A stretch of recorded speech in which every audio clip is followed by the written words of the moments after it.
40 की दहाई में तख्लीक किए जाने वाले माइक्रोवेव ओवन को आज दुनिया भर के किचन में एक ज़रूरी किचन अप्लायंस के तौर पर इस्तेमाल किया जाता है।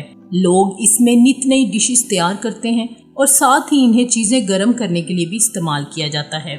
लोगों के घरों में माइक्रोवेव ओवन तो मौजूद होता है, लेकिन इन्हें ये पता नहीं होता कि किन चीज़ों को माइक्रोवेव में दोबारा गर्म नहीं करना चाहिए। आज हम आपको इस वीडियो में बताएंगे कि कौन सी ऐसी चीज़ें हैं जो माइक्रोवेव में गर्म नहीं करनी चाहिए। अगर अभी तक आपने हमारे YouTube चैनल को सब्सक्राइब नहीं किया तो प्लीज़ सब्सक्राइब कर लें और बेल आइकन को प्रेस करें।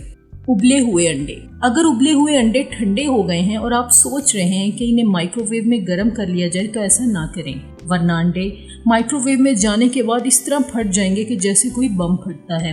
जब माइक्रोवेव में भाप और पानी का प्रेशर बनता है तो अंडे की पतली सी झिल्ली इस प्रेशर को सह नहीं पाती और फट जाती है। बाकी फिर क्या होता है आप तस्वीर देखकर खुद ही अंदाजा लगाएं। ताज़ा गाजर माइक्रोवेव में पकाई जाती हैं। पकी हुई गाजरों को तो माइक्रोवेव में गर्म किया जा सकता है, ताहम ऐसी गाजरें जो बिल्कुल ताज़ा हो, जिनकी स्किन इन पर मौजूद हो और उन्हें छीला ना गया हो, ऐसी गाजरों को माइक्रोवेव ओवन में हरगिज गर्म ना रखें, क्योंकि गाजर पर मौजूद नन्ही शाखों पर अगर मिट्टी या दीगर मिनरल्स के ज़र्रात रह जाएं और वो माइक्रोवेव में रख दी जाए तो इसमें चिंगारियां बन जाती हैं जो कि आपके माइक्रोवेव को ख़राब भी कर सकती हैं।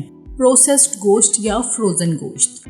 इस तरह के गोश्त या इससे बने आइटम्स में नमक, इसे खराब होने से बचाने वाले केमिकल्स और प्रिजर्वेटिव्स मौजूद होते हैं। जब माइक्रोवेव की शुआएं इन टन या कैन वाले गोश्त आइटम्स पर पड़ती हैं तो इनसे गोश्त में तब्दीली आती है। कई मौके पर गोश्त को माइक्रोवेव में गर्म करने के बाद इनका कोलेस्ट्रॉल लेवल बढ़ा हुआ पाया गया है। इसीलिए माहिरीन का कहना है इस तरह के गोश्त सॉसेजेस को दोबारा गर्म करके ना खाया जाए, ताकि दिल और कोलेस्ट्रॉल से मुतल्लिक बीमारियां ना हो सकें। पानी। कई लोग पानी को जल्दी में गर्म करने के लिए माइक्रोवेव को बेहतरीन समझते हैं, जबकि माइक्रोवेव के इलेक्ट्रोमैग्नेटिक वेव्स पानी में तब्दीली लाती हैं और पानी के मॉलिक्यूल्स में इसकी वजह से तब्दीली रोनुमा होती है, जिसकी वजह से या तो पानी एकदम तेज गर्म हो जाता है और कभी कभी ये माइक्रोवेव में फट भी सकता है। इसलिए खास तौर पर बच्चों को इस मामले में जरूर एहतियात करवाएं। मिर्चें। लाल मिर्चें जिनमें तेजी ज्यादा होती है, इनमें कैप्साइसिन लेवल भी ज्यादा होता है, जिसमें आग लगने या फैलने की सलाहियत होती है। जबकि इलेक्ट्रोमैग्नेटिक वेव्स में ये कैप्साइसिन मौजूद रहता है तो धुआं निकलने का अमल शुरू हो सकता है और फिर आग भी भड़क सकती है।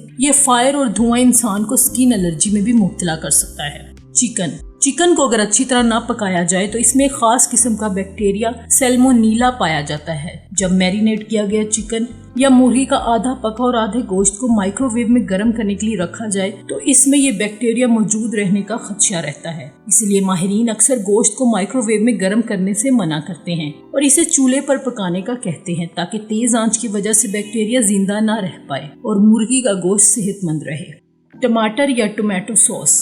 जिस तरह अंडा माइक्रोवेव में जाकर फट सकता है, बिल्कुल इसी तरह टमाटर और टोमेटो सॉस को अगर माइक्रोवेव में गर्म करने के लिए रख दिया जाए तो वो भी फट सकता है। अगर सॉस हुआ तो वो पूरे माइक्रोवेव में फैल जाएगा, जिसकी वजह से जहां माइक्रोवेव गंदा हो जाएगा वहां टोमेटो सॉस भी ज़ाया हो जाएगा। अगर अभी तक आपने हमारे चैनल को सब्सक्राइब नहीं किया तो प्लीज़ सब्सक्राइब कर लें और बेल आइकन को प्रेस करें, ताकि ऐसी मालूमाती वीडियोस आपको मिलती रहें। शुक्रिया।